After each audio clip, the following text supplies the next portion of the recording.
Constanța, dar toate aceste declarații nu s-au finalizat. Sper ca, măcar prin presiunea făcută de la nivelul Comisiei Europene, presiunea făcută de la nivelul Parlamentului European, a statelor membre care sunt direct interesate în dezvoltarea acestei strategii și implementarea acestei strategii, poate doar așa să putem să ne întâlnim și noi și poate doar așa putem să depășim, eu știu, blocajele care în momentul de față sunt la nivel guvernamental. Sigur că e foarte frumos că guvernanții, au văzut doamna ministru, toată lumea laudă strategia, sunt foarte încântați, sprijină strategia. Eu sunt foarte bucuroasă că sprijină strategia și și au angajamente ferme. M-aș bucura și mai mult dacă aceste angajamente s-ar concretiza și dacă aceste promisiuni ar avea și o finalitate, pentru că până acum n-au demonstrat prea mare angajament când au promis ceva. Mai departe... Așa ca și eu, cred că strategii privind regiunea Dunării au mai fost mai multe. Asta este, să zic așa, ultima strategie din ianuarie anul ăsta. Ea face referire la multe probleme legate de regiunea Dunării.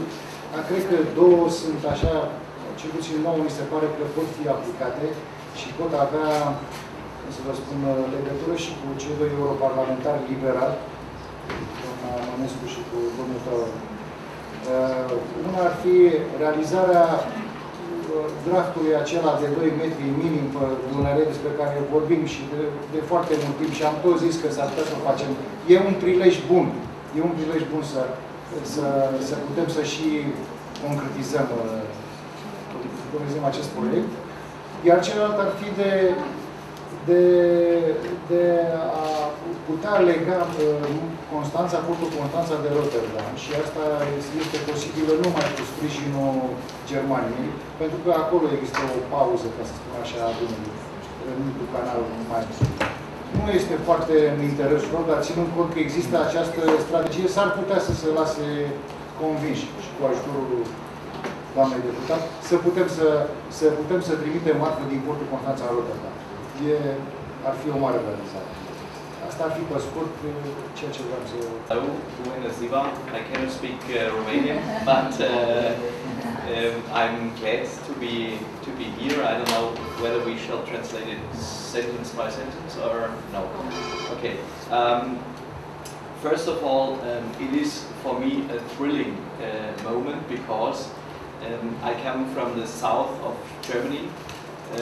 I was there for 15 years, a mayor of a medium-sized town in the Neckar Valley. This is on the edge of the Black Forest, and it is only half an hour by car to the spring of the Danube. So today you have two liberal MEPs, one from the spring in the Black Forest and one at the delta on the Black Sea. And so I just was a little bit cheesing when we drove here, and I said, now you can see Mr. Spring and Mrs. Delta. Strategy for me, or shall we translate that? The Danube strategy is for me a very, very important project of the European Union. Before being elected to the European Parliament, I worked for 8 years in the state parliament of Baden-Württemberg. The state, you know, 10.5 million inhabitants, a strong, economically strong state, and the state where the Danube has its spring. And there we created this Danube strategy together with others, with Romanians, with Austrians, and then we convinced other friends along the Danube. And now it is on the European agenda, but it is not yet finished. It has now to be put through to the Parliament and to the Council. We now fight for the political decisions. And in Parliament, I founded together with the colleagues a Danube Forum, which is it's an intergroup. It's not a formal intergroup, but it is connecting and collecting members from different political groups, liberals, conservatives, social and democrats, and others. And I'm the vice chair, the vice president of this Danube Forum.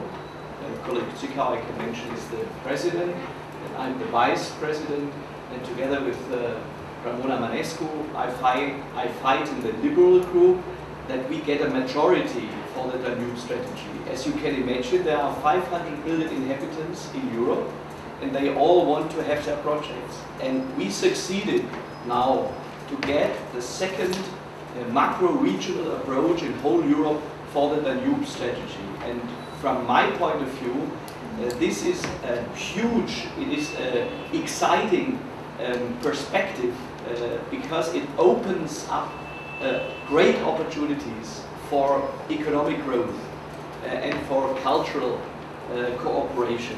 And if we look back to our common historical basement, we have a lot of things in common. There are differences, but along the Danube we have a lot of things in common.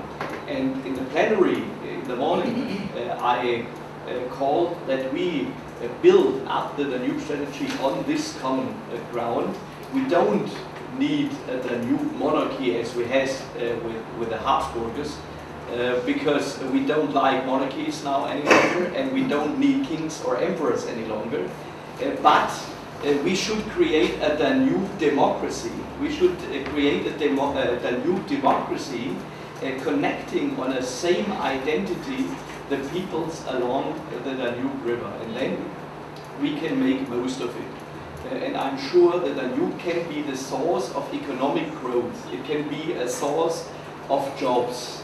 It can open up new opportunities for tourism. It can open up new opportunities for transport. And I will just give you some examples. If the bottlenecks on the waterway, the bottleneck like colleague Matej just said, we can have connection from Constanta, from the Black Sea, up to the North Sea in Rotterdam. And there have to be built some new pathways, not only in Germany. The greatest bottleneck is in Bavaria. There are great ecological questions to be solved. I'm sure they can be solved, but there are also bottlenecks in Austria and in other countries. And if we overcome all these bottlenecks, and the EU has to give a financial part to it in the 10 programs, and the EU is prepared to do it, then we can double the transportation on the Danube by more than 100%. It can avoid the transportation with, you could save 300,000 to fit.